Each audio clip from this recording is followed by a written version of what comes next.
الحمد لله نحمده ونستعينه ونستغفره ونؤمن به ونتوكل عليه ونعوذ بالله من شرور أنفسنا ومن سيئات أعمالنا من يهده الله فلا مضل له ومن يضلل فلا هادي له ونشهد أن لا إله إلا الله وحده لا شريك له ونشهد أن سيدنا ومولانا محمدا عبده ورسوله أما بعد فأعوذ بالله من الشيطان الرجيم بسم الله الرحمن الرحيم اهدنا الصراط المستقيم صراط الذين أنعمت عليهم غير المغضوب عليهم ولا الضالين اللهم صل على محمد وعلى آل محمد كما صليت على إبراهيم وعلى آل إبراهيم إنك حميد مجيد اللهم بارك على محمد وعلى آل محمد كما باركت على إبراهيم وعلى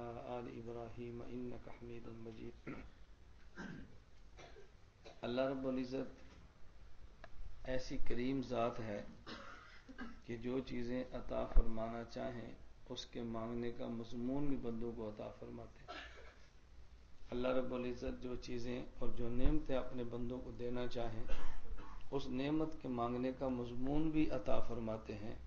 کیا مجھ سے یہ چیز مانگو، ان الفاظ میں مانگو. اتنا کریم داتا دنیا میں کو ہو سکتا ہے؟ جو چیز دینا چاہیں وہ چیز بھی فرمائیں اور جس طریقے پر مانگنا چاہیے وہ طریقہ بھی بتائیں، حتیٰ کہ الفاظ بھی بتاتے ہیں کہ ہم سے یہ بات مانگو. اگر آپ استاد سے بات مانگیں، اپنے والد سے کوئی چیز مانگیں، کسی بڑے سے مانگیں، تو بندہ بڑے سے مانگنے کے لیے الفاظ کا انتخاب خود کرتا ہے اور یہ سوچتا ہے میں کون سے الفاظ سے مانگوں تو میری بات رد نہ ہو، میں معافی کے کون سے جملے کہوں تو راضی ہو جائیں، میں کن الفاظ سے چیز طلب کروں تو عطا کر دیں. اللہ ایسے کریم ہیں کہ الفاظ بھی خود عطا فرماتے ہیں کہ تم نے مجھ سے یہ چیز مانگنی ہے، ان لفظوں سے مانگنا. اگر اللہ پاک نہ چیز دینا چاہیں تو مانگنے کا حکم کیوں دیں، مانگنے کا طریقہ کیوں بتائیں. اگر ایک والد نے، ایک ماں نے اپنی اولاد کو کھانا نہ دینا ہو تو ماں یہ بتاتی نہیں ہے کہ بیٹا یوں بیٹھ کے کھاؤ، یوں تمہیں بیٹھنا چاہیے، ہاتھ یوں دھونے چاہیے. یہ ماں اس لیے بات بتا رہی ہے کہ ماں کا کھلانے کا ارادہ ہے. اللہ کریم اگر چیزیں عطا نہ فرمانا چاہیں تو اللہ مانگنے کا سلیقہ کیوں عطا فرمائے. اللہ رب العزت کیسے کریم مولا ہے، آدمی کو چیزیں عطا بھی فرماتے ہیں، بن مانگے بھی عطا فرماتے ہیں، آدمی کی تمنا سے بڑھ کے عطا فرماتے ہیں، اور جن چیزوں کا بندہ مستحق نہیں ہوتا اللہ وہ بھی عطا فرماتے ہیں. اور اللہ عطا اس طرح فرماتے ہیں کہ ذرہ بھی یہ خدشہ نہیں ہے کہ اللہ کے خزانے میں کسی چیز کی کمی واقع ہو. بندہ کسی کو دے تو سوچتا ضرور ہے کہ میرے پاس بقیہ میرے اکاؤنٹ میں پیسے کتنے موجود ہیں، میں دوں گا تو باقی کتنے رہ جائیں گے. اللہ پاک یہ مسئلہ ہی کوئی نہیں. دنیا بھر کی انسان، دنیا بھر کے جانور، دنیا بھر کے ملائکہ اور جہان کی ساری مخلوقات اللہ سے اپنی سوچ کے مطابق اور سوچ سے بڑھ کے مانگے اور اللہ عطا فرما دیں. اللہ کے خزانے میں اتنی بھی کمی نہیں آتی جتنا سمندر سے قطرہ اٹھائیں تو سمندر میں کمی واقع ہوتی. اللہ اتنے بڑے ہیں اور اللہ اتنے بڑے کریم ہیں. علامہ آلوسی رحمۃ اللہ علیہ نے کریم کے 4 معنی بیان فرمائے ہیں. کریم کہتے کسے ہیں؟ اس میں ایک معنی یہ ہے الذی یعطی بدون الاستحقاق والمنہ. کریم ہوتا ہے کہ جو اس کو بھی دے جس کا جو مستحق نہیں ہے، اس کو بھی دے، اسے کریم کہتے ہیں. مستحق کو دینا یہ کریم نہیں ہے، غیر مستحق کو دینا یہ شان کریمی ہے. اور یہ بہت بڑی بات ہے کہ بندہ اس کو بھی دے جس کا لینے والا مستحق ہی نہ ہو. ہمارے یہاں سب سے بڑی بات دیتے وقت یہ دیکھی جاتی ہے کہ یہ بندہ اس چیز کا مستحق ہے یا مستحق نہیں. کھڑے ہو کر اس کو ملیں یہ مستحق ہے، کرایہ اس کو دیں جو اس کا مستحق ہے، کھانا اس کو کھلائیں جو اس کا مستحق ہے. اللہ چونکہ کریم ہے اللہ اسے دیتے ہیں جو نعمتوں کا مستحق بھی نہیں ہوتا. اس پر میں ایک واقعہ عرض کیا کرتا ہوں. حضرت مفتی تقی عثمانی صاحب شیخ الاسلام دامت برکاتہم نے ایک واقعہ لکھا ہے. حضرت فرماتے ہیں کہ میں چھوٹا سا تھا، ہمارے گھر کے باہر ایک مانگنے والا ہے. مجھے ابا جی مفتی اعظم پاکستان، مفتی دارالعلوم دیوبند مفتی محمد شفیع صاحب رحمۃ اللہ علیہ فرماتے ہیں مجھے اپنے والد صاحب نے فرمایا کہ اس کو یہ 100 روپیہ تقی جا کر دے دو.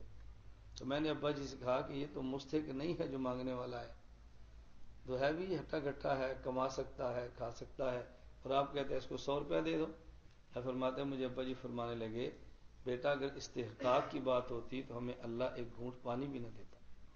ہم ان چیزوں کے مستحق ہیں جو اللہ نے ہمیں دیا ہے، اور ایک 100 روپیہ میں نے کہا تو نے فوراً کہا جی اس کا بندہ مستحق نہیں ہے. ہم مستحق نہیں، اللہ کریم دیتا ہے، تو ایک مرتبہ دینے پر سوچ رہا مستحق ہے کہ نہیں، تم دے دو اس کو. یہ دیکھو بڑوں کی باتیں بہت بڑی ہوتی ہیں. اور کریم کسے کہتے ہیں؟ الذی یتفضل علینا بدون مسألۃ ولا وسیلہ. کریم اس ذات کو کہتے ہیں کہ جس سے نہ مانگے اور تو بھی دے، اور اگر کسی کا وسیلہ نہ ہو تو بھی دے. کسی کا وسیلہ نہ بھی ہو تو بھی دے. ہم جب بھی بڑے تک پہنچنا چاہیں تو بغیر واسطے کے پہنچ نہیں پاتے، واسطہ ملے تو پہنچتے ہیں. اللہ کی ذات ایسی ہے کہ واسطہ نہ ملے تو بھی پہنچتے ہیں. یہ بات الگ ہے. ہم چونکہ اہل سنت والجماعت ہیں اور ہم اپنے عقیدے کے مطابق ہم چونکہ قائل ہیں وسیلہ کے، اس لیے ہمارے وسیلہ کا مطلب یہ ہوتا ہے کہ وسیلہ نہ ڈالیں اللہ تب بھی دیتے ہیں، لیکن مقرب شخصیت کا واللہ ڈال دیں تو اللہ جلدی عطا فرماتے. وسیلہ نہ دے تو تب بھی دیتے ہیں، لیکن اللہ کی محبوب شخصیت کا وسیلہ ہو تو اللہ کریم دیتے ہیں اور جلدی عطا فرما دیتے ہیں. اور کریم کسے کہتے ہیں؟ الذی یتفضل علینا فوق ما نتمنا به. کریم اسے کہتے ہیں جو ہمیں وہ چیزیں بھی دے جس کی ہماری تمنا اور سوچ بھی نہیں تھی، وہ بھی دے. بندے کی خواہش ہوتی ہے مجھے یہ ملے، اللہ اس سے بڑھ کے عطا فرمائے، اسے کریم کہتے ہیں. اس پر مثالیں تو بہت ہیں، میں صرف اشارے دینے کے لیے مثالیں دے رہا ہوں. حضرت موسیٰ کلیم علیہ السلام کوہ طور پر گئے تھے، اور ان کے ذہن میں یہ تھا کہ میں طور پہ جاؤں گا تو مجھے آگ ملے گی. یہ نہیں پتا تھا طور پہ جاؤں گا تو نبوت ملے گی. یہ تو آگ لینے کے لیے گئے تھے نا، لیکن اللہ نے صرف آگ نہیں نبوت عطا فرمائی. الذی یتفضل علینا فوق ما نتمنا به، کہ جو چیز کی بندہ تمنا کرے اللہ اس سے بھی بڑھ کر دیں تو اسے کریم ذات کہتے ہیں. یہ اور ایک کریم کی صفت، کریم کی تعریف کیا ہے؟ الذی یتفضل علینا ولا یخاف نفاد ما عنده. کریم اسے کہتے ہیں جو عطا فرما دے اور اس کو یہ خدشہ نہ ہو کہ میرے خزانے میں کچھ کمی آ جائے. اللہ کریم ہے. جب آدمی اللہ سے مانگے تو دل کھول کے مانگے، اللہ سے مانگے تو اپنی حیثیت نہیں، اللہ سے اللہ کی شان کے مطابق مانگے. بندہ دیکھتا ہے کہ مجھے ملے گا نہیں ملے گا، میری اوقات کیا ہے، میرے اعمال کیا ہے، میری حیثیت کیا ہے. اپنی حیثیت نہ دیکھو، اللہ کی شان کو دیکھو. اللہ جب عطا فرمائے تو بندے کی حیثیت نہیں، اللہ اپنی شان کے مطابق عطا فرماتے. جو جنت اللہ عطا فرمائیں گے ہماری حیثیت کے مطابق، ہماری حیثیت سے تو بہت بڑھ کر ہے، لیکن اللہ اپنی شان کے مطابق عطا فرمائیں گے، کیونکہ اللہ کریم ہے نا. بندے کی حیثیت چونکہ محدود ہے اس لیے بندہ عمل محدود کرتا ہے. اللہ کی شان کریمی چونکہ غیر محدود ہے، اللہ اس میں اجر بھی غیر محدود عطا فرماتے ہیں. غیر محدود بندے کے علم کے اعتبار سے، اللہ کے علم کے اعتبار سے تو محدود ہی ہے. میں گزارش یہ کر رہا تھا کہ اللہ پاک جو چیز عطا فرمانا چاہیں تو اس چیز کا مضمون بھی بندے کو عطا فرماتے ہیں کہ اس مضمون سے مانگو. اللہ نے ایک مضمون ہمیں سورۃ الفاتحہ میں عطا فرمایا کہ مجھ سے یہ بات مانگا کرو، اہدنا الصراط المستقیم. اہدنا الصراط المستقیم کیا ترجمہ؟ اے اللہ ہم سب کو صراط مستقیم پر چلا دے. صرف صراط مستقیم دکھا نہیں دے، ہمیں صراط مستقیم پر چلا دے. رسول اکرم صلی اللہ علیہ وسلم کی اللہ رب العزت سے دعا ہے، فرمائے اللہم ارنا الحق حقا وارزقنا اتباعہ وارنا الباطل باطلا وارزقنا اجتنابہ. اے اللہ تو مجھے حق کا حق ہونا دکھا اور پھر حق پر چلا. اللہ باطل کا باطل ہونا دکھا اور مولا پھر باطل سے بچا. صرف حق کا حق ہونا نظر آئے کافی نہیں ہے. کبھی بندے پر حق کا حق ہونا کھل جاتا ہے لیکن بندہ اس کو قبول کرنے کے لیے تیار نہیں ہوتا. قرآن کریم میں ہے نا وجاہدوا بہا واستیقنتها انفسهم ظلما وعلوا، کہ کافر وہ تھے ان کا دل یقین کرتا تھا کہ نبی کی دعوت بالکل سچی ہے لیکن مانتے پھر بھی نہیں تھے. کیوں مانتے پھر بھی نہیں؟ سرکشی، بغاوت، ضد کی وجہ سے ماننے کے لیے پھر بھی تیار نہیں ہوتے تھے. تو رسول اکرم صلی اللہ علیہ وسلم کی اتنی جامع دعا ہے اے اللہ میں حق کا حق ہونا دکھا دے، اور پھر اللہ تو حق پر چلا دے، یا مولا کریم باطل کا باطل ہونا دکھا دے اور پھر ہمیں باطل سے بچا بھی دے۔ دعا فرمائے اللہ ہم سب کو حق عطا بھی فرمائے، اللہ ہم سب کو باطل سے بچا بھی دے، محفوظ رکھے۔ دعا کیا فرمائی ہے؟ اہدنا الصراط المستقیم، مجھ سے مانگو اے اللہ تو مجھے صراط مستقیم پر چلا دے، صراط الذین انعمت علیہم۔ اور راستہ صراط مستقیم کیا ہے؟ اللہ رب العزت ایسی پیچیدہ اور مغلق بات ارشاد نہیں فرماتے کہ جو بندے کو سمجھ نہ آئے۔ ہاں بعض باتیں وہ ہوتی ہیں کہ جس کا تعلق بندے کی سمجھ سے نہیں ہوتا، اللہ اس کو پیچیدہ ہی رکھتے ہیں کیونکہ بندے کو سمجھ میں آنی نہیں ہے، اور اس کا یہی حکم ہوتا ہے کہ تم نے اس کو حل کرنے کی کوشش نہیں کرنی، بس جیسے ہے تم ویسے ہی مان لو۔ اور ایسی آیات کو متشابہات کہتے ہیں۔ بعض آیات وہ ہیں کہ بندہ سمجھنا چاہے بھی تو معنی سمجھ نہیں سکتا، اس کا معنی سمجھنے کی کوشش نہ کرے، بس بلا چوں چرا مان لے۔ جیسے قرآن کریم میں الف لام میم، یہ آیت کون سی ہے؟ متشابہات میں سے۔ متشابہات کا معنی کہ جس کا مطلب بندہ نہیں سمجھ سکتا، بندے کے بس میں نہیں ہے، اس لیے بہتر ہے کہ اس کو سمجھنے کی کوشش نہ کرے، بس مانتا چلا جائے۔ ورنہ عمومی احکامات اللہ پیچیدہ اور مغلق نہیں رکھتے، اتنی وضاحت فرماتے ہیں کہ اگر عقل ہو اور اہل عقل سے رابطہ ہو تو بندے کو سمجھنے میں دشواری نہیں ہوتی۔ فرمایا اے اللہ ہمیں صراط مستقیم پر چلا دے، اور صراط مستقیم کون سا ہے؟ صراط الذین انعمت علیہم، یا اللہ ان لوگوں کے راستے پر ہمیں چلا دے جن پر تو نے انعام فرمایا ہے۔ کتنا اللہ نے کام آسان فرمایا، کتنا کام آسان فرمایا۔ اللہ کی قسم بندہ سجدے شکر ادا کرتا رہے تو بندہ سجدے ادا کرتا رہے، خدا کا شکر ادا نہیں کر سکتا۔ اتنا کام آسان فرمایا ہے۔ صراط مستقیم کے اللہ کو مشکل کی تعریف فرماتے، ہم جیسا ان پڑھ بندہ کیسے سمجھتا، ہم جیسے کم علم اور نالائق کیسے سمجھتے۔ اللہ نے ہماری بھی رعایت فرمائی ہے اور فرمایا کہ صراط مستقیم کا معنی کیا ہے؟ صراط الذین انعمت علیہم غیر المغضوب علیہم ولا الضالین، بس یہ ہے صراط مستقیم کا معنی، ان لوگوں کے راستے پر چلنا کہ جن پر میں نے انعام کیا ہے، جن کو میں نے نوازا ہے، جن کو میں نے چن لیا ہے، جن کو میں نے اپنا درد دل دیا ہے، جن کو میں نے اپنی محبت دی ہے، جن کے قلب کو میں نے اپنی طرف متوجہ کی ہے۔ تم نے ان کے راستے پر چلنا ہے تو تم سمجھو کہ تمہیں صراط مستقیم مل گیا۔ اللہ نے کتنی آسان بات فرمائی۔ اللہ فرما دیتے صراط مستقیم یہ ہے صراط القرآن، یہ دیکھو تم قرآن کے راستے پر چلنا۔ تو پنجاب والے کہتے اللہ ہمیں تو قرآن کا ترجمہ آتا ہی نہیں، سرحد والے کہتے ہماری زبان پشتو ہمیں نہیں آتا، بلوچستان سندھ والے کہتے ہماری زبان عربی نہیں ہمیں سمجھ میں نہیں آتا، ہم کیا کریں؟ اللہ نے یہ مشکل بات کہی نہیں ہے کہ جو بندے کے علم، بندے کے بس میں اس کو سمجھنا اور اس پر عمل کرنا ہو۔ فرمایا آسان سی بات یہ ہے کہ صراط الذین انعمت علیہم، جس راستے پر وہ لوگ چلیں جن پر میں نے انعام کیا، اس راستے پر تم چلنا، اسی راستے کا نام صراط مستقیم ہے۔ آسان فرما دی ہے نا، بات سمجھنا۔ میں ایک بات کہتا ہوں، ہمارے شیخ نے لکھی ہے، یہ بات ہے اہل علم اور طلباء کے لیے، عوام اس کو نہیں سمجھے گی، عام عوامی کے بس میں نہیں، بہت بڑا ڈاکٹر بھی اگر وہ نہیں سمجھے گا، اس کو صرف وہی سمجھ سکتا ہے جو دینی مدرسے میں طالب علم دین پڑھتا ہے، دوسرا بندہ اس کو نہیں سمجھ سکتا، وہ اس کو طلباء سمجھے۔ اللہ فرماتے ہیں اہدنا الصراط المستقیم صراط الذین انعمت علیہم۔ نحوی ترکیب میں صراط مستقیم مبدل منہ ہے اور صراط الذین انعمت علیہم ان کا بدل ہے، یہ سمجھ گئے نا؟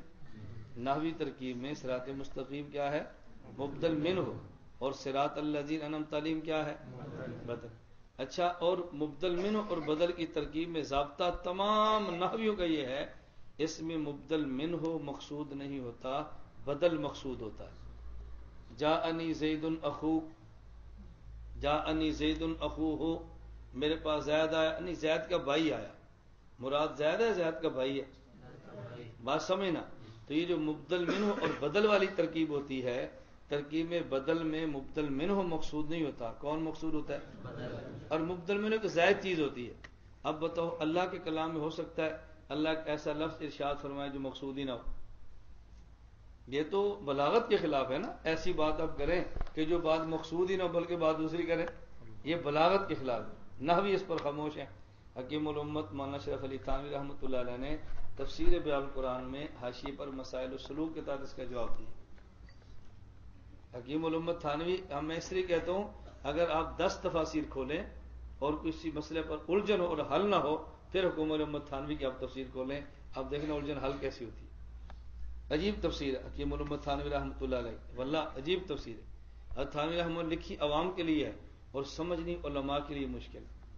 یہ عوام کے لیے لکھی ہے حضرت تھانوی رحمۃ اللہ علیہ نے، مطلب ہے عجیب۔ حضرت تھانوی رحمۃ اللہ ایک تفسیر بیان قرآن جس کے بارے میں حضرت فرمایا کرتے تھے نا، مجھے تو اب صحیح طرح کیونکہ میرا شعر والا ذوق نہیں ہے تو مجھے پھر اشعار بہت کم یاد رہتے ہیں۔ ہم نے تو جب یہ تفسیر مکمل کی تو اس نے فرمایا کہ ہم نے تو کلیجہ کاغذ پہ رکھ دیا نکال کے، ہم نے تو کلیجہ کاغذ پہ رکھ دیا نکال کے، افسوس کے قدرداں نہیں ہے کمال کے۔ ہم نے تو کلیجہ کاغذ پہ رکھ دیا نکال کے، افسوس کے قدرداں نہیں ہے کمال کے۔ یہ حکیم الامت تھانوی رحمہ اللہ اپنی تفسیر کے بارے میں ارشاد فرمایا کرتے تھے۔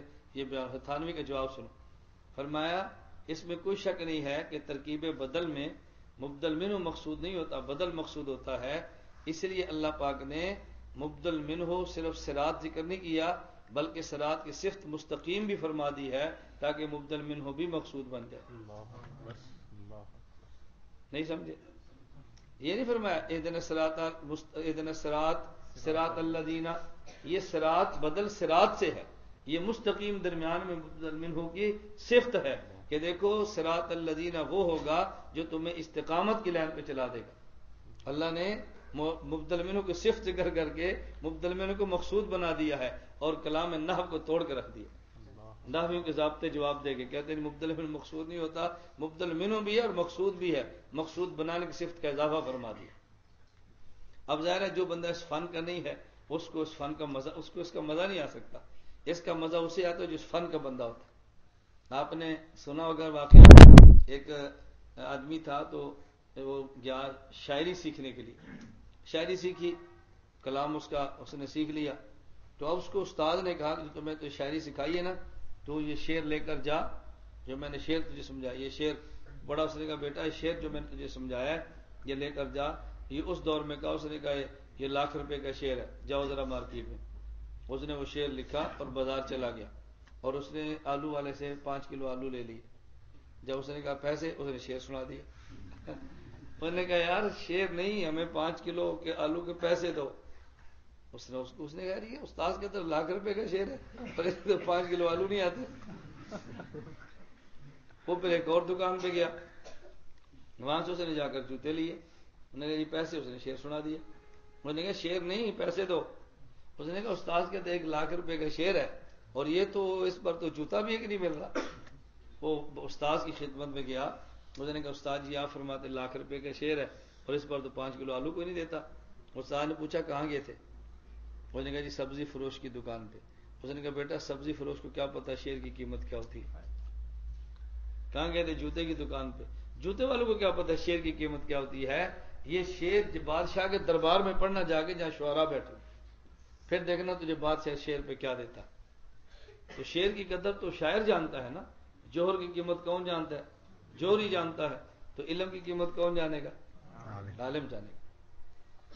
اس لیے ہمارے حضرت ہمارے شیخ فرماتے ہیں کہ بہت ساری باتیں ایسے جو بندہ چونکہ سمجھتا نہیں ہے نا، اس لیے اس کو اللہ سے مانگنے کا مزہ ہی نہیں آتا۔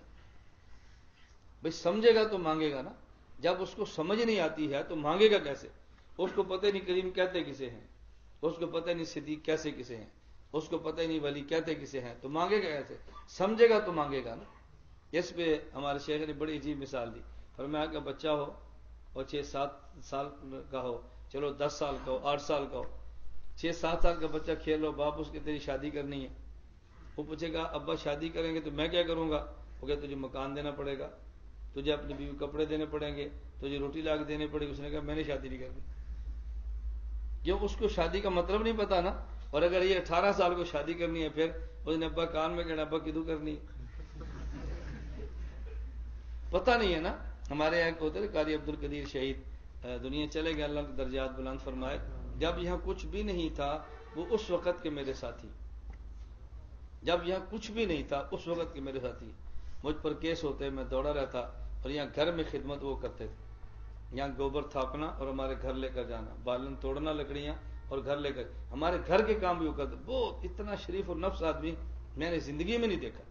بے نفس آدمی, عجیب اللہ نے ان کو صفات سے نوازا تھا. خیر وہ شہید ہو گئے. اب ان کے گھر میں کبھی کبھی جاتا ہوں, ان کا بیٹا میں لایا وہ نہ پڑھ سکا, پھر بیٹی لایا پھر وہ نہ پڑھ سکی. خیر میں نے آنا جانا رکھا. ان کی ایک بیٹی تو اس کی شادی ہوگی میں نہ جا سکا, دوسری بیٹی تو اس کی شادی ہوگی پھر نہ جا سکا. ابھی میرا سائی وال علاقے میں جلسہ تھا تو میں وہاں چلا گیا. اب قرضہ کا بیٹا ہے, اس کی بھی شادی ہوگی, چھوٹی بیٹی اس کی بھی ہوگی, چھوٹی ہے اس کی بھی ہوگی. ایک رہ گیا احمد چھوٹا, وہ میرا خیال 8 سال کا ہوگا. میں نے کہا احمد تو کلہ رہ گئے. آندہ میں دادا نے کہا میرا ہی بیاہ کر دے, میرا دادا بیاہ نہیں کرتا. وہ سمجھتا بھی سب کا ہو گیا تو میں پیچھے کیوں رہ گیا ہوں, بس اس کو یہ فکر لگی ہوئی. جب آدمی کو نہ سمجھ آئے تو پھر بات ایسی ہوتی, جب سمجھ آئے تو معاملہ تو پھر کیا ہے نا. اللہ رب العزت نے فرمایا کہ صراط مستقیم مانگو. تعریف کیا بتائی؟ صراط الذین انعمت علیہم. یہ نہیں فرمایا صراط القرآن, یہ نہیں فرمایا صراط الحدیث کہ دیکھو قرآن صراط مستقیم ہے, دیکھو حدیث صراط مستقیم ہے. حالانکہ قرآن حدیث صراط مستقیم ہے, لیکن یہاں اللہ نے ان کا ذکر نہیں فرمایا, بلکہ فرمایا صراط الذین انعمت علیہم غیر المغضوب علیہم ولا الضالین. ایسی بات فرمائی کہ جس کو عالم بھی سمجھے, غیر عالم بھی سمجھے, ان پڑھ بھی سمجھے, پڑھا لکھا بھی سمجھے, شہر والا بھی سمجھے اور دیہات والا بھی سمجھے, اور کسی بندے کے لیے قرآن پہ عمل کرنا مشکل نہ ہو. فرمایا ان کے راستے پر چلنا جن پر میں نے انعام کیا ہے, تو تمہیں صراط مستقیم مل جائے گا, تمہیں صراط مستقیم مل جائے گا. اور صراط مستقیم انعام جن پر کیا وہ کون ہے؟ پارہ نمبر 5 سورۃ النساء نمبر 59 میں ہے, 69 میں, یا پڑھتے رہتے ہیں. فرمایا وہ کون ہے؟ نمبر 1 نبیین, نمبر 2 صدیقین, نمبر 3 شہداء, نمبر 4 صالحین. ومن یطع اللہ والرسول فاولئک مع الذین انعم اللہ علیہم من النبیین والصدیقین والشہداء والصالحین وحسن اولئک رفیقا. توجہ رکھنا, میں اب بات کہنے لگا ہوں. فرمایا نمبر 1 نبی, یہ اس پر انعام یافتہ ہے. نمبر 2 صدیق, انعام یافتہ ہے. نمبر 3 صحابی, یہ انعام شہید انعام یافتہ ہے. اور نمبر 4 صالح ولی, یہ کون ہے؟ انعام یافتہ. نبی کسے کہتے ہیں؟ نبی کے بارے میں آپ سنتے رہتے ہیں. نبی کون ہوتا ہے؟ نبی وہ ہوتا ہے کہ جس پر اللہ پاک کی طرف سے جبریل وحی لے کر آئیں, یہ نبی ہوتا ہے. جس پر اللہ کی طرف سے جبریل وحی لے کر آئیں, اس کا نام ہے نبی. نبی میں ویسے اب تو میں بیان نہیں کر رہا, صرف بات سمجھا رہا ہوں. نبی کسے کہتے ہیں؟ اس میں بنیادی طور پہ 4 صفتیں ہوتی ہیں. نمبر 1 انسان ہو, نمبر 2 مبعوث من اللہ ہو, نمبر 3 معصوم من الخطا ہو, اور نمبر 4 مفروض الاتباع ہو. کتنی صفتیں ہوتی ہیں نبی کی؟ نمبر 1 انسان ہو, انسان کہہ لیں, بشر کہہ لیں, آدمی کہہ لیں, جو لفظ بھی کہہ لیں. نمبر 1 انسان ہو. نمبر 2 مبعوث من اللہ, اس کو نبوت اللہ کی طرف سے ملی ہو, انگلینڈ کی طرف سے نہ ملی ہو. اس کو اللہ نبی بنا کر بھیجے, ملکہ وکٹوریہ بنا کر نہ بھیجے, اللہ اس کو مبعوث من اللہ ہو. نمبر 3 میں مبعوث من اللہ کی ساری تشریح نہیں کر رہا, صرف سمجھا رہا ہوں, اس کے اوپر وحی آتی ہو. نمبر 3 معصوم عن الخطا, اللہ اس کو گناہوں سے بچاتا ہو. یہ نہیں کہنا گناہ نہ کرتا ہو. معصوم عن الخطا, جس کو اللہ گناہوں سے بچاتا ہو. اور مفروض الاتباع, اس کی ہر بات کو ماننا فرض ہو. مفروض الاتباع کا معنی اس کی ہر بات کو ماننا فرض ہو. سمجھنا, ماننا اور ہوتا ہے, کرنا اور ہوتا ہے, دونوں میں فرق ہوتا ہے. جس کی ہر بات کو ماننا فرض ہو, اس کا نام نبی ہوتا ہے. تو اس کی ہر بات کو ماننا. ایمان کسے کہتے ہیں؟ التصدیق بجمیع ما جاء به النبی صلی اللہ علیہ وسلم. نبی کی ہر بات کو ماننا, اس کا نام ایمان ہے, یہ تو نبی ہے. نمبر 2 صدیق. صدیق کسے کہتے ہیں؟ صدیق, اس کی کئی تعریفیں کی ہیں. جو یہاں صدیق کی تعریف کی ہے نا, علامہ علوسی رحمۃ اللہ علیہ نے صدیق کی تعریف کی ہے, الذی لا یخالف قالہ حالہ. صدیق اسے کہتے ہیں جس کا ظاہر اور باطن ایک جیسا, جیسا ظاہر ویسا باطن, جیسا باطن ویسا ظاہر, دھوکہ نہ دے. صدیق وہ ہے لا یخالف قولہ حالہ, جس کا حال اور قال ایک جیسا ہو, قال اس کے حال کے موافق ہو. جو بات اس کے اندر ہے نا, وہی بات اس کے دل کے اوپر ہو. یہ نہیں کہ اوپر سے کچھ کہتا ہو, دل سے کچھ کہتا ہو. رسول اکرم صلی اللہ علیہ وسلم, توجہ رکھنا, مکہ فتح ہوا, صدیق اکبر رضی اللہ عنہ آئے اور کہا یا رسول اللہ میرا باپ ابو قحافہ لے کر آئے. کہا جی ان کو کلمہ پڑھا دے. حضور نے پوچھا ابو بکر یہ نبی نے بھی ہیں؟ عمر میں بڑے ہیں، تو تم ان کو میرے پاس نہ لاتے، مجھے گھر لے جاتے، میں وہاں کلمہ پڑھا دیتا۔ بڑے ہیں۔ صدیق اکبر نے عرض کیا، یا رسول اللہ عمر میں یہ بڑے ہیں، مقام میں آپ بڑے ہیں، میں آپ کو گھر کیسے لے کر جاتا؟ باپ میرا بڑا ہے لیکن عمر میں بڑا ہے نا، مقام تو آپ کا ہے۔ کہا نہیں حضور یہ آپ کی خدمت میں آئیں گے۔ نبینے بھی تھے، بڑے بھی تھے۔ صدیق اکبر رضی اللہ عنہ کے والد ابو قحافہ نے کلمہ پڑھا، ابو بکر صدیق رضی اللہ عنہ رونے لگ گئے۔ عجیب عشق خدا نے صدیق کو حضور کا دیا تھا، ایسی عشق کی دنیا میں خدا کی قسم مثالیں نہیں ملتی۔ میں کبھی نہ ایسے سمجھانے کے لیے جملہ کہا کرتا ہوں، میں کہتا ہوں بھائی تاریخیں تب چلتی ہیں تاریخ چلنے والے کو دو چار ایک آدھ صدیق مل جائے، نہیں سمجھے؟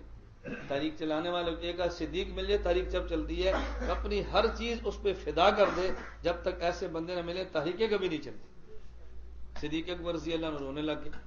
اب بتاؤ یہ خوشی کا مقام تھا یہ رونے کا؟ پھر باپ نے کلمہ پڑھا ہے، صحابی بنا ہے، تو خوشی کا مقام ہے رونے کا؟ صدیق اکبر رضی اللہ عنہ واحد وہ صحابی ہیں کہ جن کی چار پشتیں صحابی، واحد انسان ہے پوری تاریخ انسانی میں کہ جس کی چار پشتیں صحابی۔ حضرت ابو بکر صدیق کے والد صحابی، یہ خود صحابی، بیٹا صحابی، پوتا صحابی، یہ واحد شخص ہے جس کی چار پشتیں صحابی ہیں، ابو بکر صدیق رضی اللہ تعالیٰ عنہ۔ خیر صدیق اکبر رضی اللہ تعالیٰ عنہ تھے، ان کی بیٹی اسما ہے وہ بھی صحابی ہے نا، ان کے بیٹے عبداللہ بن زبیر وہ بھی صحابی۔ صدیق اکبر رضی اللہ تعالیٰ عنہ کے بارے میں کلمہ پڑھا تو رونے لگے۔ بتاؤ یہ رونے کا مقام تھا ہنسنے کا؟ بتاؤ نا۔ اور ابو بکر صدیق کیوں رو رہے ہیں؟ پوچھا رونے کی وجہ کیا ہے؟ آپ ذرا صدیق اکبر کا دیکھنا صدیق کسے کہتے ہیں۔ انہوں نے کہا یا رسول اللہ رونا اس بات پر ہے کہ آج میرے باپ نے کلمہ پڑھا، میری آنکھیں ٹھنڈی ہوگی، ابو طالب کلمہ پڑھتا، آپ کی ٹھنڈی آنکھیں ٹھنڈی ہوتی، مجھے دکھ اس بات پر ہے کہ جو خوشی مجھے ملی ہے وہ آپ کو نہیں ملی۔ کہاں نگاہ پہنچی؟ جو خوشی مجھے ملی ہے نا حضور آپ کو نہیں ملے، مجھے اس پہ رونا ہے کہ یہ خوشی آپ کو نہیں ملی جو مجھے مل گئی۔ کیسا اللہ کی قسم بندے کا، یعنی اتنی سوچ بندہ تصور بھی نہیں کر سکتا کہ انتہا ہے عشق کسی بندے سے نبھانے کی۔ اس بات پہ بھی رو رہا ہے کہ یہ خوشی آپ کو نہیں ملی جو مجھے مل گئی۔ اور ہم فخر سے کہتے ہیں یہ اگرچہ استادہ نہیں لبھی لیکن اللہ کا شکر ہے مینوں پھر بھی لب گئی۔ کیا بات، ہم ایسے کہتے ہیں، ہمارے یہی بات چلتی ہے نا، اگرچہ یہاں تک استاد بھی وہاں تک نہیں پہنچے، اللہ کا شکر ہے میں وہاں بھی پہنچوں جہاں میرے استاد بھی نہیں پہنچے۔ بس اوقات بعض جملے ہوتے ہیں میں جملے سن کر نا تعجب بھی کرتا ہوں، محظوظ بھی ہوتا ہوں۔ مثلا ایک کتاب لکھی آپ نے، اس جیسی پہلے کوئی کتاب نہیں ہے، اس میں آپ ایک ہیں کہ الحمدللہ یہ بہترین کتاب ہے، ٹھیک ہے، آج سے قبل جو کتابیں چھپی ہیں یہ الحمدللہ سب سے اچھی کتاب ہے۔ ہمارے ساتھ کیا کہتے ہیں، اس سے پہلے الحمدللہ کوئی بھی ایسی کتاب نہیں ہے اور یہ پہلی کتاب ہے جو ایسی ہے۔ پہلے ایسی کتاب کا نہ آنا یہ بھی کوئی الحمدللہ ہے، نہیں سمجھے؟ یہ عموماً ہم ایسی باتیں کہتے ہیں کہ مجھے سن کر تعجب ہوتا ہے کہ یا الہی ہمارے عجیب ہمارا ذوق ہے۔ صدیق کسے کہتے ہیں؟ الذی لا یخالف قولہ حالہ، جس کا قول اس کے حال کے مخالف نہ ہو، یہ صدیق ہے۔ جیسے اوپر ہے ایسے ہی اندر ہے، جیسے اندر ہے ویسی باہر، اللہ ہم سب کو ایسا بنائے۔ صدیق کسے کہتے ہیں؟ الذی لا یتغیر باطنہ من ظاہرہ، صدیق اسے کہتے ہیں کہ جس کا اندر باہر کے ماحول سے متاثر نہ ہو۔ یہ کون ہے؟ صدیق ہے، جس کا اندر باہر کے ماحول سے متاثر نہ ہو۔ یہاں ہے تو پگڑی باندھی ہے، مدرسے سے نکلا تو ٹوپی بھی نہیں ہے، کیوں؟ ماحول ایسا تھا اس ماحول ایسا تھا۔ یہاں بیٹھے ہیں تو حضرت صاحب ہیں، اور کسی شادی میں گئے تو بالکل ہی مزاج بدل گیا، کیوں؟ جیسا دیس ویسا بیس۔ کیا کیا بے حیاؤں والا جملہ ہے، عجیب بات ہے۔ یعنی ان کے لیے جملہ ہے کہ جن میں ضمیر نہیں ہے، جن میں غیرت نہیں ہے، یہ جملے وہ باتیں ایسی کہتا ہے کہ جیسا دیس ویسا بیس۔ نہ بھائی، دیس کے بدلنے سے بیس نہیں بدلتے۔ تو صدیق کسے کہتے ہیں؟ الذی لا یتغیر ظاہرہ من باطنہ من ظاہرہ، صدیق ہوتا ہے کہ جس کا باطن ظاہری حالات سے متاثر نہ ہو، اپنی بات پہ ڈٹا رہے، اسے صدیق کہتے ہیں۔ مثالیں تو آدمی بہت دیتا ہے نا۔ ابو بکر صدیق رضی اللہ تعالیٰ عنہ حضور دنیا سے چلے گئے، صدیق آگے، ایک فتنہ، دوسرا فتنہ، تیسرا فتنہ، صدیق اکبر رضی اللہ عنہ ہر فتنے کے خلاف میدان میں۔ ایک فتنہ کون سا تھا؟ مانعین زکوٰۃ کا۔ کون سا فتنہ ہے؟ مانعین زکوٰۃ کا۔ مفتی عدنان آگے آ جاؤ، آپ پیچھے نہ دیکھو، بس راستہ دے دو۔ ایک فتنہ کون سا؟ مانعین زکات کا. مانعین زکات ایسا بلا لو. مانعین زکات وہ نہیں ہے جو زکات کا انکار کرتے ہیں. آ جاؤ کیا آ جاؤ آ جاؤ. ایسے بڑی قربانی کی تھی ماشاء یہ آئی گئے. اللہ بہت خوشی. ہمارے ایسے دوست ہیں حافظ آباد سے, صبح سفر کیا کشمیر سے, گھر پہنچے. مجھے ابھی تھوڑی دیر پہلے فون کیا کہ میرا آنا مشکل ہے, تھکا ہوں. میں نے کہا آ جائیں تو ہمیں خوشی ہوگی. تو ایسا پھر بھی تشریف لے. ایسے بندوں کے آنے سے خوشی نہیں ہوتی جو اتنے جملے پر چل پڑے. اللہ سب کو خوشیاں عطا فرمائے. میں خیر گزارش کر رہا تھا صدیق اکبر رضی اللہ عنہ میدان میں, اور کتنے فتنے ہیں. اللہ اکبر. مانی زکات کا فتنہ, انہیں زکات نہیں دیتے گا, تمہیں نہیں دیتے. شاید آپ کو یاد ہو میں نے اس پہ واقعہ سنایا تھا. یہ نہیں کہ زکات نہیں دیتے, کیا کہا؟ تمہیں نہیں دیتے. کیوں؟ قرآن کہتا ہے خذ من اموالہم صدقۃ تطہرہم. اے نبی آپ ان سے زکات لیں. جب حضور تھے ہم نے دی ہے, حضور چلے گئے تمہیں کیوں دیں؟ قرآن حکم دیا کہ نبی لے زکات, تمہارا نہیں ہے کہ تم بھی لو. صدیق اکبر رضی اللہ فرمانے لگے لو منعونی اقالا لا یؤدونہ الی رسول اللہ صلی اللہ علیہ وسلم لاقتلہم. اللہ کے نبی کے دور میں جو رسی زکات کی ادا کی جاتی تھی, اگر تم نے مجھے نہ دی میں گردنیں اڑا کے رکھ دوں گا. میں حضور کا جانشین ہوں, جو کام نبی نے کیے ابو بکر ضرور کرے گا. اس لیے علامہ ابن حجر الحیثمی رحمہ اللہ لکھا ہے, کہتے ہیں قام مقام الانبیاء.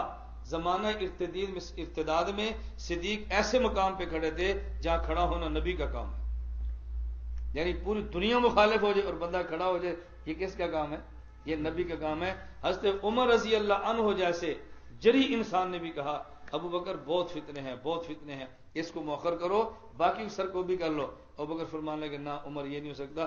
اینقص دین وانا حی, دین میں کمی ہو جائے اور صدیق زندہ رہ جائے, عمر ایسا نہیں ہوگا. انت جبار فی الجاہلیہ وحبار فی الاسلام. عمر جب تک کلمہ نہیں پڑا تو بہت دلیر تھا, یہ بزدلوں والی باتیں کرتا ہے. یہ ہم نہیں کہہ سکتے. کون کہہ رہا ہے؟ ہم کہیں گے تو ہمارا ایمان چلا جائے گا. کہنے والا صدیق ہے. حضرت ہارون کی داڑھی موسیٰ علیہ السلام پکڑ لیں تو ٹھیک ہے, ہم ان کے بال کو بھی کھینچیں گے تو کفر پہ چلے جائیں گے. نہیں سمجھے؟ حضرت موسیٰ ہارون کی بات اور ہے, ابو بکر صدیق عمر کی بات اور ہے. ہم کہیں گے تمہارے ایمان کا خطرہ ہے. ابو بکر صدیق تو کہہ سکتے ہیں نا, میں اور اب کیسے کہیں گے؟ صدیق اکبر کو حق حاصل ہے کہ حضرت عمر فرماتے ہیں صدیق کا جملہ سنا, اللہ نے میرے سینے کو کھول دیا. پوری دنیا مخالف ہے اور صدیق اکیلا اکیلا کھڑا ہو. میں نے اس پر ایک تمہیں بات سنائی تھی, شاید آپ کو یاد نہیں ہے. میں نے کہا ایک جگہ بچیوں میں بیان تھا اور ایک لڑکی نے مجھے اس میں چڑھ دی اور غیر مقلدن تھی. کون تھی؟ غیر مقلد کی مؤنث کیا ہوتی ہے؟ غیر مقلدن. تو میں کوئی ایسا جملہ نہیں کہہ رہا جو غیر مہذب ہو. غیر مقلد کی مؤنث غیر مقلدن ہوتی ہے. اس نے چڑھ دی, کہتے استاد جی عالم کے ساتھ عورت بیعت کر سکتی ہے؟ میں نے کہا کر سکتی ہے. کہتی ہے دلیل؟ میں نے کہا قرآن کریم میں ہے یا ایھا النبی اذا جاءک المؤمنات یبایعنک. اے میرے نبی جب ایمان والی عورت آئے بیعت کرنے کے لیے 6 شرطیں ہیں, فبایعہن, ان کو بیعت کر لو 6 شرطوں کے بعد. واستغفر لہن اللہ, ان سے معافی مانگو, اللہ سے ان کے لیے معافی بھی مانگو. انہوں نے کہا جی میں نے یہ پوچھا ہے کہ مولوی صاحب کی بیعت کر سکتی ہے کہ نہیں؟ آپ مجھے دلیل دیتے ہیں حضور کی بیعت کر سکتی ہے, نبی کی بیعت کا تو میں نے انکار نہیں کیا. میں نے کہا میں تجھے بات سمجھا رہا ہوں وہ سمجھو. اللہ کے نبی کے دور میں خطبہ کون دیتا؟ کہتی ہے حضور. میں نے کہا جمعہ؟ کہتی ہے حضور. میں نے کہا نکاح؟ کہتی ہے حضور صلی اللہ علیہ وسلم. میں نے کہا جہاد کی قیادت؟ کہا نبی پاک صلی اللہ علیہ وسلم. میں نے کہا حضور کے جانے کے بعد خطبہ کون دے گا؟ کہا جی مولانا صاحب. میں نے کہا جمعہ مولانا صاحب, خطبہ مولانا صاحب, فتویٰ مولانا صاحب. میں نے کہا تو یہ کام کون کرے گا؟ اگر تو اللہ کے نبی کا صحیح وارث ہے تو جہاں دوسرے کام کرتا ہے وہاں یہ بھی کرے گا, اور اگر کچھ وارث ہے کچھ نہیں ہے, کچھ کرے گا کچھ چھوڑ دے گا. میں نے کہا ابو بکر صدیق نے کیا فرمایا تھا؟ میں نے کہا جو دلیل تو نے دی ہے نا یہ دلیل مانی نے زکات نے دی تھی. انہوں نے کہا جی حضور ہوتے ہم دے دیتے, ان کو حکم تھا, تمہیں تو نہیں ہے نا. انہوں نے فرمایا نا میں حضور کا جانشین ہوں. میں نے کہا تمہاری اصل سزا وہ جو صدیق نے فرمائی ہے. نہیں سمجھے؟ اصل سزا تمہاری تو وہ ہے نا, لیکن ہماری نرمی دیکھو, ہم پھر بھی خاموش ہیں اور لوگ کہتے ہیں بہت سخت ہے. تو صدیق کسے کہتے ہیں؟ الذی لا یتغیر ظاہرہ من باطنہ من ظاہرہ, جس کا باطن ظاہری حالات سے متاثر نہ ہو اس کو صدیق کہتے ہیں. میں آپ سے کئی بار کہتا ہوں احوال سے متاثر مت ہوں, آپ تھوڑے ہیں، آپ کم ہیں، اپنے غیر مخالف ہیں، چھوڑیں ان بحثوں کو. بس جو عقیدہ درست ہے، جو مسئلہ درست ہے، بنام خدا میدان میں کودنا آپ کا کام ہے، آسمان سے فرشتے مدد کے لیے اتارنا اللہ کا کام ہے. دل چھوٹا کیوں کرتے ہیں بھائی؟ جب ایک کام ٹھیک ہے کیوں گھبراتے ہیں؟ تو صدیق اسے کہتے ہیں کہ جس کا اندر ظاہری حالات سے متاثر، ظاہری حالات سے متاثر مت ہو.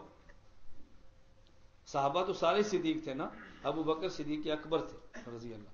صحابہ سارے صدیق، ابو بکر صدیق اکبر تھے رضی اللہ. آپ نے سنا واقعہ حضرت حذیفہ بن یمان رضی اللہ عنہ کہاں پر ہیں؟ ایران کے بارڈر پر ہیں.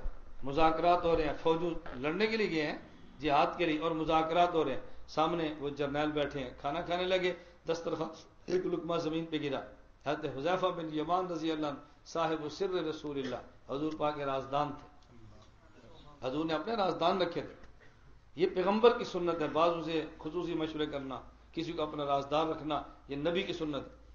بلا ناغا بہت کم ایسے دن ہوتے تھے کہ جس دن حضور کا مشورہ حضرت عمر ابو بکر سے نہ ہو. بہت کم ایسا ہو رہا، کمرے میں بند ہے، مشورہ ہو رہا ہے اور باہر پیرا کھڑا ہوا ہے. کیوں جی؟ رازدان آپس میں بیٹھے ہیں. حضرت حذیفہ رضی اللہ عنہ حضور کے رازدان، اتنے بڑے رازدان تھے کہ جب حضرت عمر کے دور میں جنازہ آتا نا، حضرت عمر دیکھتے بھی دیکھو حذیفہ ہے یا نہیں، حذیفہ ہے تو جنازہ پڑھوں گا، نہیں ہوگا تو میں نہیں پڑھوں گا. کیوں؟ حضرت حذیفہ کو نبی پاک صلی اللہ علیہ وسلم نے منافقین کا نام لے لے کے بتایا تھا، فلاں فلاں منافق. حضرت حذیفہ رضی اللہ عنہ اپنا لقمہ اٹھایا، کھا لیا، صاف کر لیا، حضور کی سنت ہے. ساتھ بیٹھنے والے دوسرے شخص نے کوڑی ماری، یہ لوگ کیا کہیں گے؟ حضرت حذیفہ کون تھے؟ صدیق. الذی لا یتغیر باطنہ من ظاہرہ، جو ماحول سے متاثر نہ ہو. حذیفہ فرمانے لگے اترک سنت حبیبی لہؤلاء الحمقاء، ان گدوں کی خاطر اپنے محبوب کی سنت جوڑ دو. یہ صدیق ہے. یہ کون ہے؟ بولو نا، یہ کون ہے؟ صدیق. یہ ہے صدیق. فرمایا ان کے راستے پر چلو تمہیں صراط مستقیم مل جائے گا. یہ وہ لوگ تھے جو صدیق ہیں. اور میں آج کے دور میں سمجھانے کے لیے کہتا ہوں، ماحول سے متاثر مت ہوں. ایک شعر اپنے دل پہ نوٹ کرو، قلم پہ تم نے نوٹ نہیں کرنا، دل پہ نوٹ کرو. دل پہ، اپنے دل پہ شعر نوٹ کرو. میں اکثر یہ شعر گنگنایا کرتا ہوں، میں کہ اس کو پڑھا کرو، کبھی ماحول موافق ہونا اور مسئلہ بنے. اس شعر کو ذہن میں رکھا کرو. لوگ سمجھے مجھے محروم وقار و تمکین، لوگ سمجھے مجھے محروم وقار و تمکین، مگر وہ نہ سمجھے کہ میری بزم کے قابل نہ رہا. آیا سمجھ؟ لوگ سمجھے مجھے محروم وقار و تمکین، لوگ سمجھے اس کی عزت نہیں ہے، اس کا مقام نہیں ہے، اس کی حیثیت نہیں ہے. یہ لوگ سمجھیں، لوگ سمجھے مجھے محروم وقار و تمکین، مگر وہ نہ سمجھے کہ میری بزم کے قابل نہ رہا. بس وہ سمجھے میرا ہے تو لوگوں سے کیا ہوتا ہے؟ لوگوں سے کچھ نہیں ہوتا. فقر آئے، فقر آئے، غربت آئے، صحت آئے، بیماری آئے، دنیا ساتھ دے یا نہ دے، بس طے کرو جو ہمارا اگر کام بر حق ہے ہم اس کو لے کر چلیں. بس نہ کسی سے متاثر مت ہو. اسے کیا کہتے ہیں؟ صدیق. الذی لا یتغیر باطنہ من ظاہرہ، جس کا اندر باہر کے ماحول سے متاثر نہ ہو، اس کا نام کیا ہے؟ اس کا نام صدیق. اللہ ہم سب کو نوازے. ہمارے شیخ دان برکاتہ فرماتے ہیں نا، فرماتے ہیں دوستوں کو ایسے آب و گل دیا. فرماتے ہیں دوستوں کو ایسے آب و گل دیا، فرماتے ہیں نا دشمنوں کو. میں نے کہا نا میرا چونکہ شعر ذوق نہیں ہے اس لیے اشعار میں لیے بڑے مشکل ہوتے ہیں. ہمارے شیخ کی مقصد دان فرماتے ہیں کہ دشمنوں کو ایسے آب و گل دیا اور دوستوں کو اپنا درد دل دیا. عجیب شعر. اللہ کی قسم ایسی حلاوت اس میں آتی ہے نا، میں تو خلوت میں پڑھتا ہوں تو لطف آتا ہے. دشمنوں کو ایسے آب و گل دیا، دوستوں کو اپنا درد دل دیا، ان کو ساحل پر بھی طغیانی ملی اور مجھ کو طوفانوں میں بھی ساحل دیا. کیا اللہ یہ درد عطا فرما دے. سے میں اس لیے کہتا ہوں بندے کو درد مل جائے نا، اپنے کام کا حق کو نہ مل جائے اور محبت الہیہ مل جائے، خدا کی قسم بندہ جھونپڑی میں اتنا مست ہوتا ہے اتنا بادشاہ محلوں میں مست نہیں ہوتا. وہ تھوکتے نہیں ہے تخت سکندری پر، جن کا بستر لگا ہوا ہے مولا تیری گلی میں. اس میں کوئی شک نہیں ہے. وہ تھوکتے نہیں ہے تخت سکندری پر، جن کا بستر لگا ہوا ہے مولا تیری گلی میں. میں کبھی اپنے طلبہ سے کہتا ہوں اللہ کو میں قسم اٹھا کر تو حانس نہیں ہوتا، میں تمہیں بتا نہیں سکتا ہم کتنی موج میں رہتے. اللہ کو کبھی بھی دماغ میں آج تک نہیں آیا ہم دیہات میں شہر میں کیوں نہیں، کبھی بھی حاشیے خیال. ہم مست ہیں اپنی جھونپڑی میں. اللہ اس مستی میں اضافے فرمائے. بس ہم سب کا اللہ اپنے ساتھ تعلق مضبوط فرما دینا.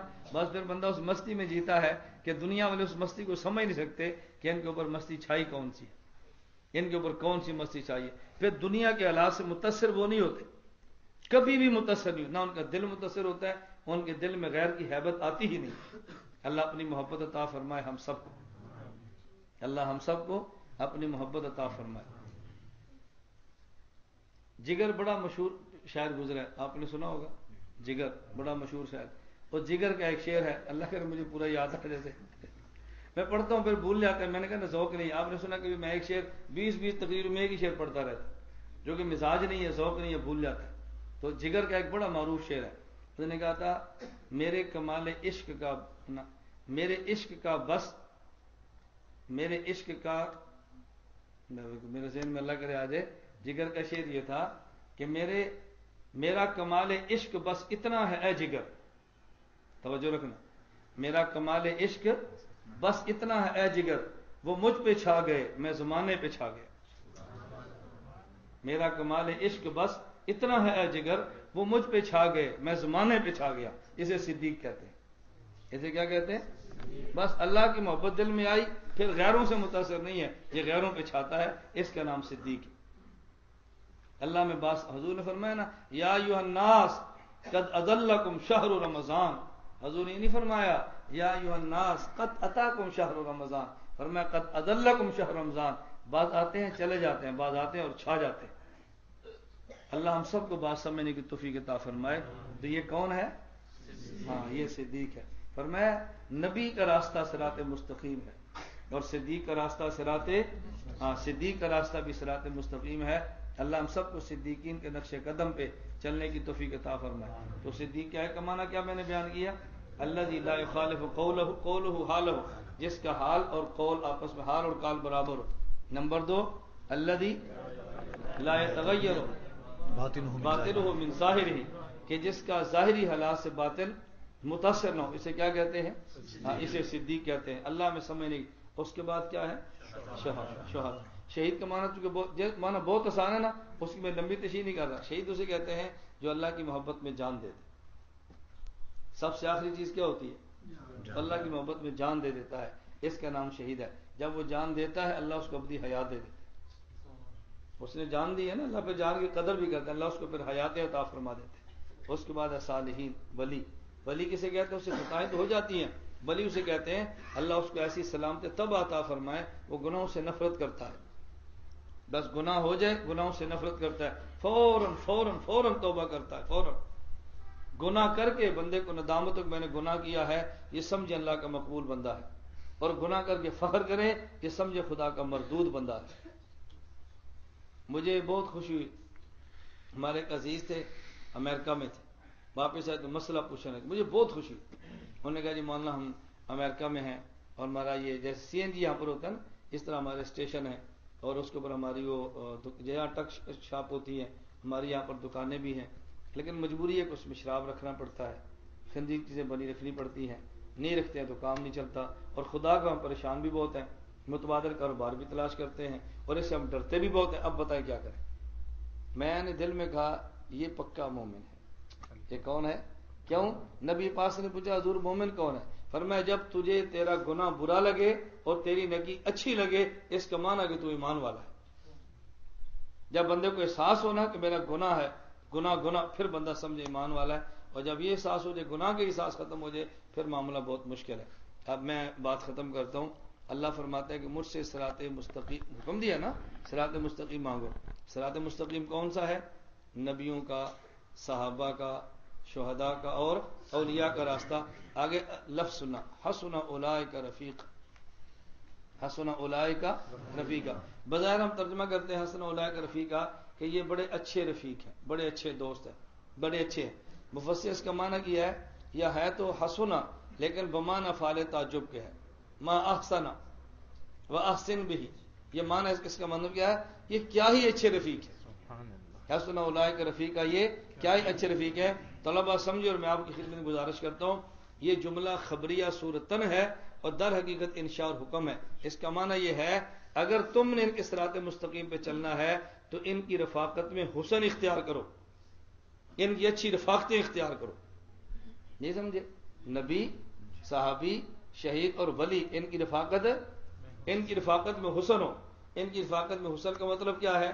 ہمارے شیخ کا جملہ سن، ہمارے شیخ کی مقتدہ برکاتم حضرت کا جملہ فرماتے ہیں رفاقت میں حسن کا معنی یہ ہے، یہ نہ ہو کہ دل خانقاہ میں ہو اور جسم جا اور با میں ہو. نہیں سمجھے؟ دل کہاں پر ہو؟ نہ حضرت فرماتا نا یہ نہ ہو کہ جسم تمہارا خانقاہ میں ہو اور دل جا اور با میں ہو. کیا مطلب؟ کہاں جا رہے ہو؟ پیر صاحب کے پاس. آج کہاں جانا ہے؟ خانقاہ میں. تعلق کیسے ہے؟ خانقاہ سے. یہ جسم ہے، کہاں بیٹھے یہاں پہ. اور دل کہاں پر ہے؟ دل میں غرور ہے، دل میں تکبر ہے، دل میں عجب ہے، دل میں گناہ، دل میں زنا، دل میں بے حیائیاں، اور دل میں وہی فلمیں، وہی گانے، وہی گند بھرا ہوا ہے. فرماتے ہیں اچھی رفاقت یہ نہیں ہے. اچھی رفاقت یہ ہے کہ جن کو جسم دیا ہے ان کو دل بھی دے دو. جن کو جسم دیا ان کو دل بھی دے دو. پھر دیکھو زندگی بدلتی کیسی ہے. مجھے یاد آ گیا بات کی نکل نہ جائے. جن کو دل دیا ان کو جن کو جسم دیا ان کو دل بھی دے دو. صدیق کی ایک تعریف اور بھی کی ہے، وہ تعریف یہ ہے الذی یبذل الکونین فی رضا محبوبہ. الذی یبذل الکونین فی محبوبہ. صدیق اسے کہتے ہیں جو دونوں جہان اپنے محبوب کی رضامندی پہ فنا کرتے. کون سے جہان؟ دنیا بھی اور آخرت بھی.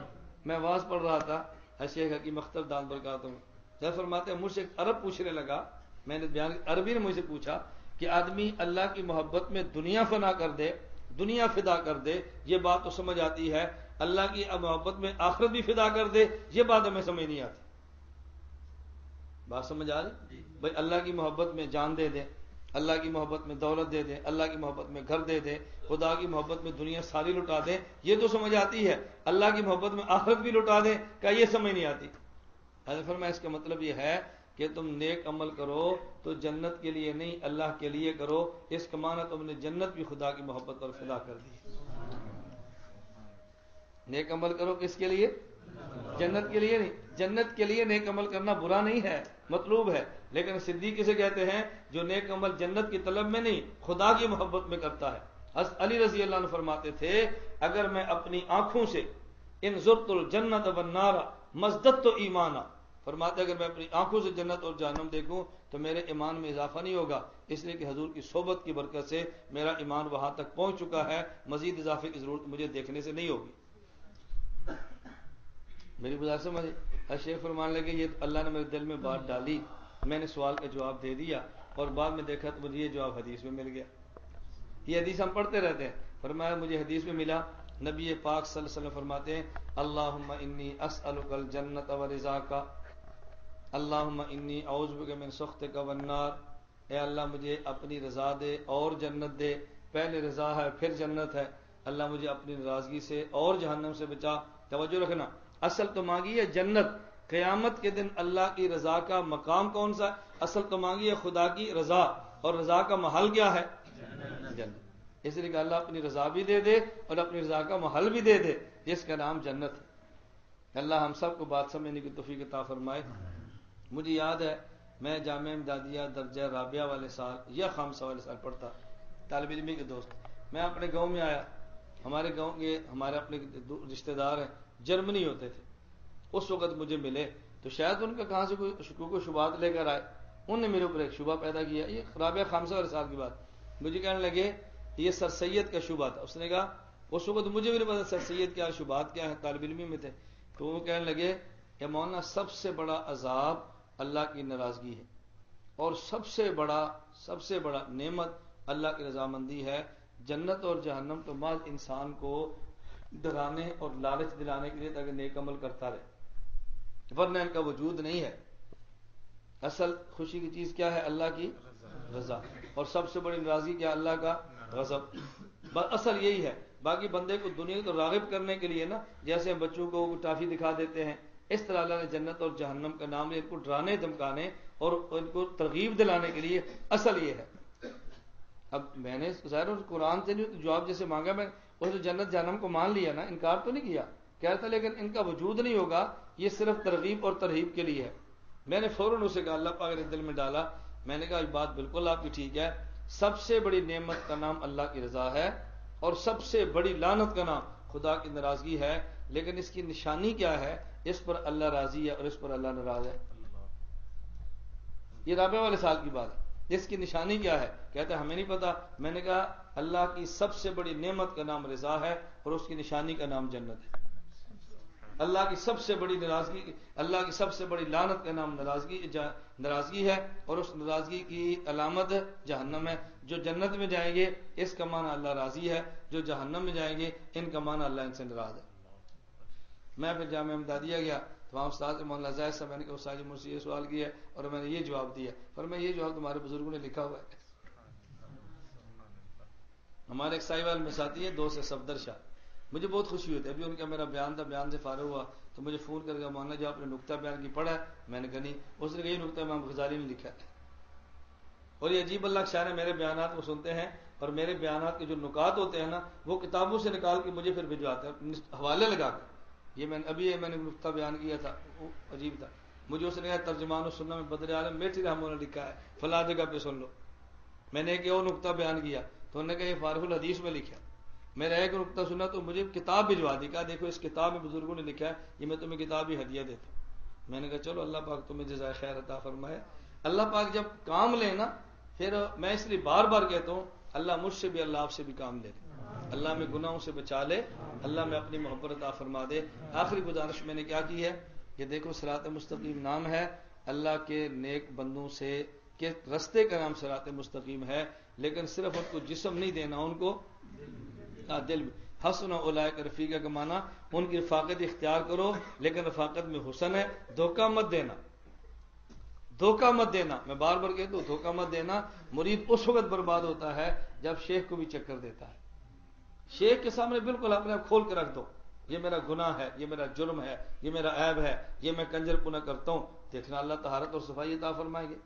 میں نے کئی بار آپ کو سمجھایا ہے کہ ڈاکٹر سے علاج تب ہوتا ہے جب ڈاکٹر کو مرض بتائیں، مرض نہیں بتائیں کہ ڈاکٹر علاج کرے گا۔